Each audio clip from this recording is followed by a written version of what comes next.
Bonsoir à tous et merci d'être avec nous dans ce nouveau journal. Voici tout de suite le sommaire. L'ancien chef d'État Marc Ravalomanana frappé d'une interdiction de sortie du territoire sud-africain. Il est soupçonné d'avoir trempé dans des affaires de trafic d'armes et de drogue. Information relatée ce jour par un quotidien de la capitale et démentie par la mouvance Ravalomanana.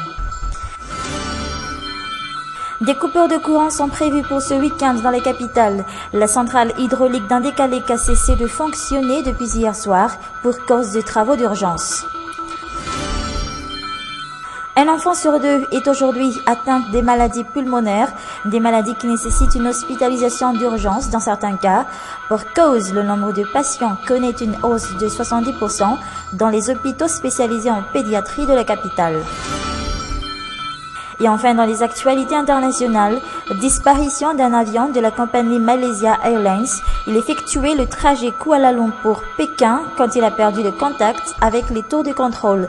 Il transporte 227 passagers, dont plus de 150 Chinois et 12 membres d'équipage.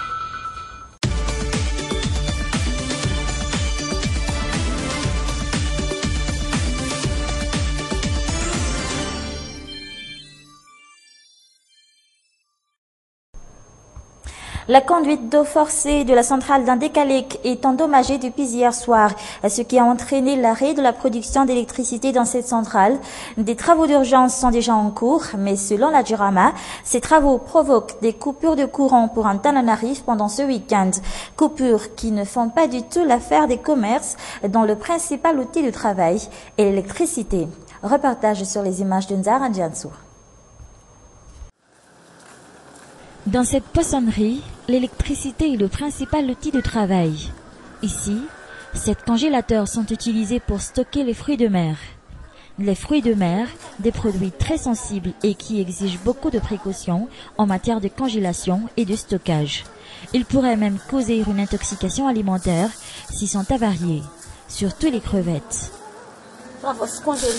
Si elles ne sont pas bien congelées, elles risquent vite de pourrir. Elles viennent d'arriver ce matin et nous avons mis en marche ce congélateur depuis ce matin pour qu'elles soient justement bien congelées. Sylvie tient cette poissonnerie depuis des années. La perte financière pourrait se chiffrer à plusieurs millions derrière si jamais l'électricité est coupée durant plusieurs heures, voire toute une journée. Chaque semaine, pas moins d'une tonne de fruits de mer arrive ici en provenance de Mazang. Pour éviter le pire, elle prend souvent certaines précautions. Ces produits arrivent ici il y a 2 ou 3 jours, déjà congelés. Nous éteignons le congélateur la journée et nous le rallumons le soir. Donc, si le courant est coupé le soir, nous allons devoir mettre en marche le congélateur tout au long de la journée et l'éteindre à nouveau le soir.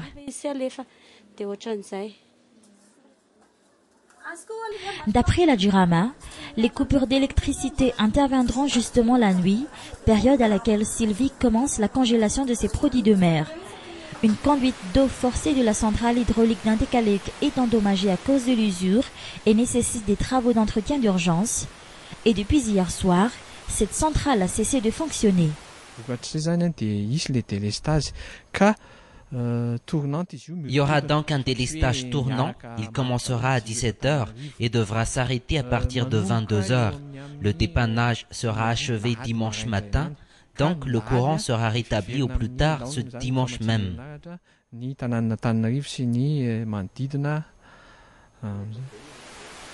De grands travaux sont prévus en Indékalek, mais l'approvisionnement en électricité pour la capitale devrait revenir à la normale dès demain soir, selon la Durama.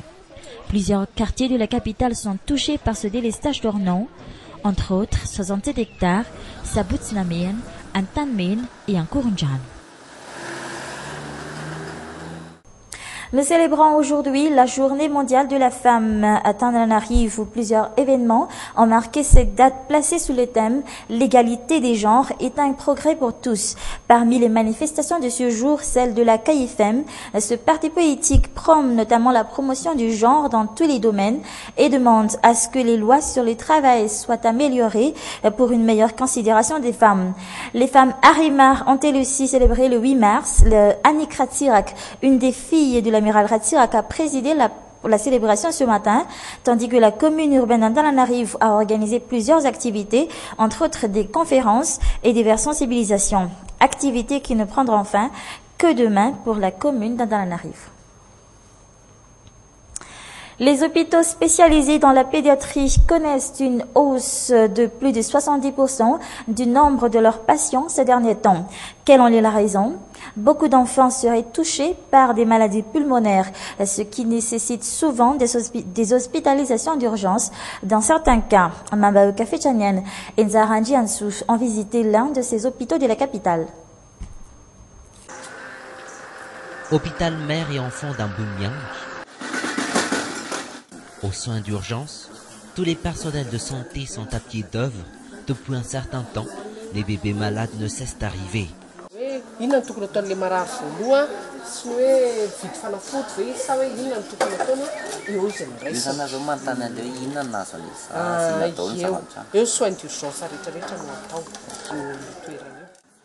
Tout, problème de respiration. La maladie respiratoire attaque de plus en plus les plus petits. C'est par exemple le cas de ce nouveau-né.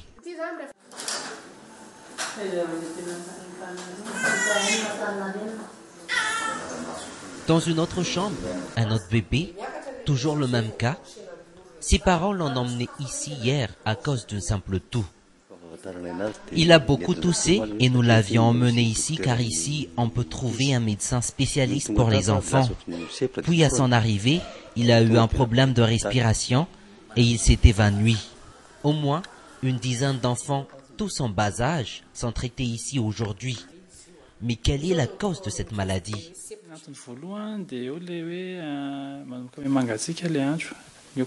La première raison est le climat, il commence à être froid. Mais la seconde raison est la pollution, surtout en ville. La pollution de l'air diminue la défense immunitaire de l'enfant.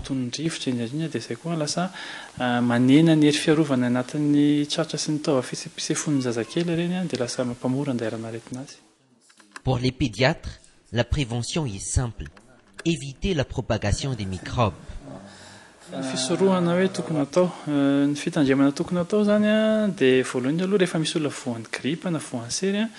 D'abord, quand il y a une personne atteinte de la grippe, il faut limiter la propagation des microbes. Il serait préférable que la personne utilise un masque pour limiter justement la propagation de la maladie. Mais le plus important, c'est de vacciner l'enfant, lui donner des aliments nutritifs et sains qui pourront l'aider à faire face à la maladie, sans oublier la propreté.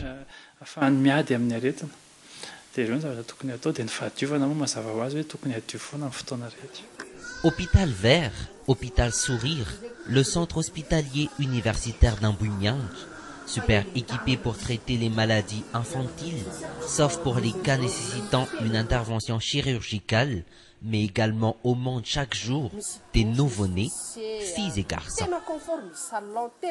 Un mot politique, l'ancien président Marc Ravalomanana, en exil en Afrique du Sud, serait actuellement frappé d'une interdiction de sortie du territoire sud-africain. L'information a été relatée ce jour par un quotidien de la place. Apparemment, l'ancien chef d'État serait fortement impliqué dans des affaires de trafic d'armes et de drogue dans ce pays. Un tribunal d'Afrique du Sud l'aurait même mis en résidence surveillée. Information démentie par la mouvance Ravalomanana qui les qualifie de pure rumeur visant à salir son nom. Dans un tout autre sujet, des contribuables en difficulté financière ne sont pas bons pour le recouvrement fiscal au niveau des communes rurales. Moins de recettes fiscales, moins d'argent pour la commune pour réaliser des grands projets de développement. Face à cette situation, comment les responsables au niveau des communes rurales gèrent-ils le peu d'argent qui entre dans leur caisse? Une enquête réalisée par Armis Saragotoubi. 60% des revenus de la commune rurale de Soaven proviennent des recettes fiscales. Ici, les contribuables sont divisés en deux catégories, le grand public et les riches. Le premier est en très grand nombre dans cette commune. Or, seulement 35% d'entre eux paient leur impôt. Les responsables font des campagnes de sensibilisation chaque semaine, mais rien n'y fait. Cette catégorie de contribuables rencontre d'énormes problèmes financiers.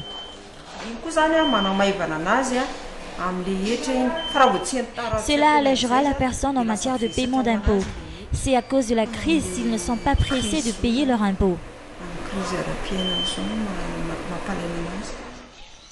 En 2013, la commune de Souaven a pu récolter 45 millions d'arrières de recettes fiscales, touchant notamment les camions, les charrettes et autres outils. Un budget moyen d'après les responsables de la commune, mais pas suffisant pour réaliser des grands projets de développement. La construction des bureaux de Fukuntand ou la construction des bornes fontaines sont prises en charge par la commune. En principe, c'est aussi la commune qui prend en charge les travaux d'urgence, répondant aux besoins de la population. Ainsi, face à cette difficulté au niveau de la trésorerie, la commune est parfois obligée de chercher des partenariats en dehors de la commune pour avoir plus de financement alloué à ces grands projets de développement. Fin de ce journal, merci à vous de l'avoir suivi jusqu'à la fin. Avant de se quitter, n'oubliez pas de suivre le magazine de la rédaction Focus. Ce sera demain à 19h15 sur Viva. Excellent week-end dans notre compagnie. Au revoir.